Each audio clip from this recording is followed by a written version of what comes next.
शेतात आज बटाटे लावणे चालले आहे। तुम्हाला मी थोड्या वेळाने हा व्हिडिओ दाखवते कसं बटाटे लावतात।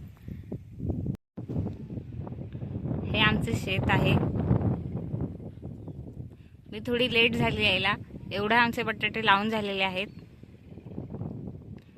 तिकडे आत्या आणि मामा बटाटे लावित आहेत। अजून आमचं खाली एक शेत आहे, तिकडे सुद्धा आम्हाला बटाटे लावायचे आहेत। आता हे बटाटे थोड्याच वेळात लावून होतील, मग आम्ही खाली जाऊन बटाटे लावू। शेतात आले की कसं मस्त वाटतं एकदम।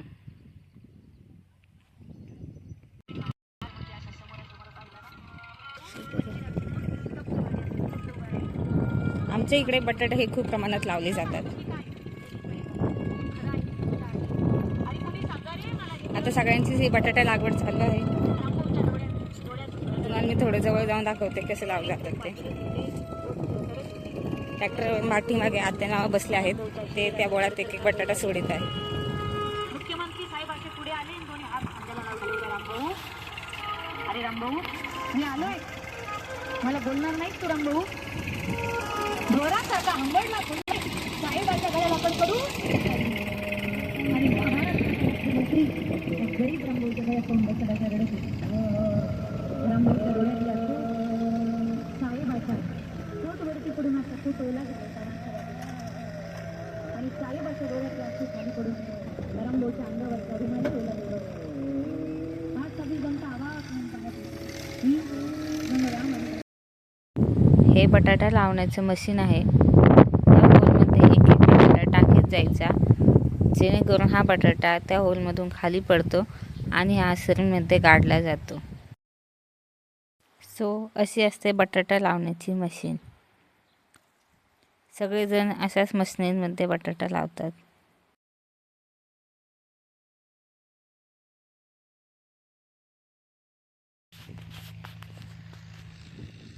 आणि काही काही सरांनी असे बटाटे उघडे पडतात, ते आपल्याला हाताने दाबावे लागतात।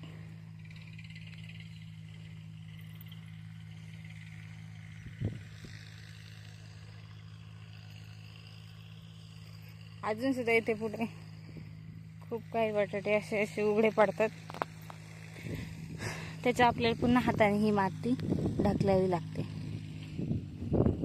कधी कधी त्या मशीनने पूर्णपणे बटाटे हे काढले जात नाही। बटाटे लावून झाल्यावर सुद्धा वावरात एखादा येडा मारावा लागतो, असे बटाटे उघडे राहिलेत का नाही हे पाहण्यासाठी।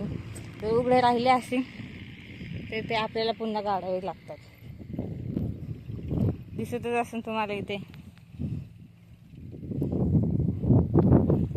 ते बटाटे पुन्हा असे काढून टाकायचे।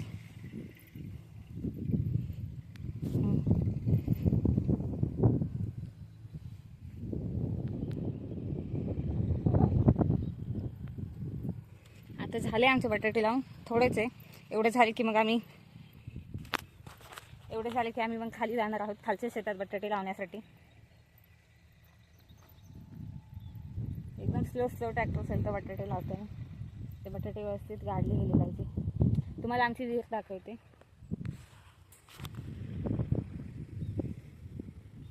मध्ये खूप पाऊस झाला, त्यामुळे विहीर खूप फुल भरलेली आहे, खूप पाणी आहे यात।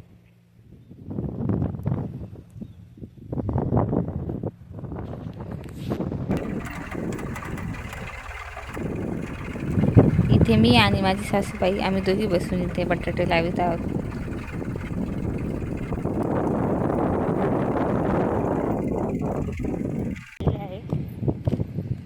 पण त्या आत्या मामा लावणार आहे, कारण की माझी मुलगी गेली ही शाळेतच आहे। अजून शाळा सुटली असेल तर शाळेत मला तिला आणायला जायचं, त्याच्यामुळे मी आधीच चालले घरी। तुम्हाला आमच्या इथे नदीला किती पाणी आले ते दाखवते।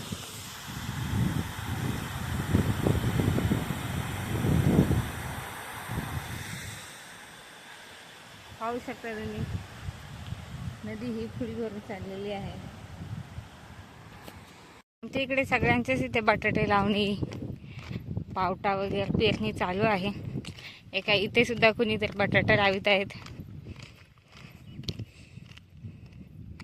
बटाट्याची लागवड चालू आहे, दिसतच असेल तुम्हाला. सो आमचं गाव दाखवते तुम्हाला, किती हे निसर्गमय वातावरण आहे आमच्या गावचं.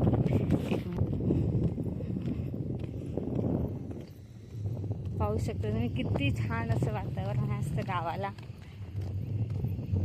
आमचं गाव हे खूप सुंदर आहे.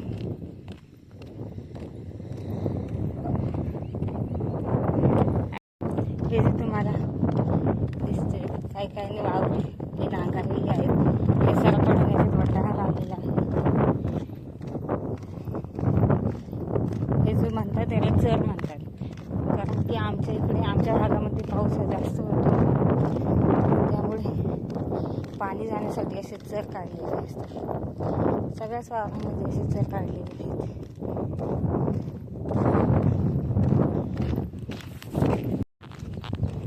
सो इकडे सुद्धा आमची शेतं आहेत, ते सुद्धा आम्हाला आता फ्लावर लावायचे आहे. मी माझ्या लाईफमध्ये पहिल्यांदा बटाटा लावला असेल, मला माहीत पण नव्हता बटाटा कसे लावतात ते. सगळ्यांनी आपल्या घरासमोर छोटी छोटी कशा ना कशाची तर झाडे लावलेलीच आहेत. सगळी काही तुम्हाला शेतच शेतं दिसते.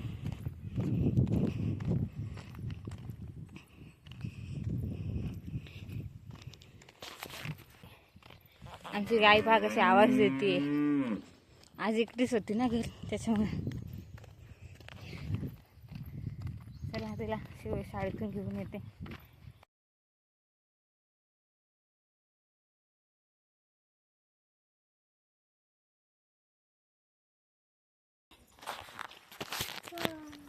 सो गाईज, असा होता माझा ब्लॉग.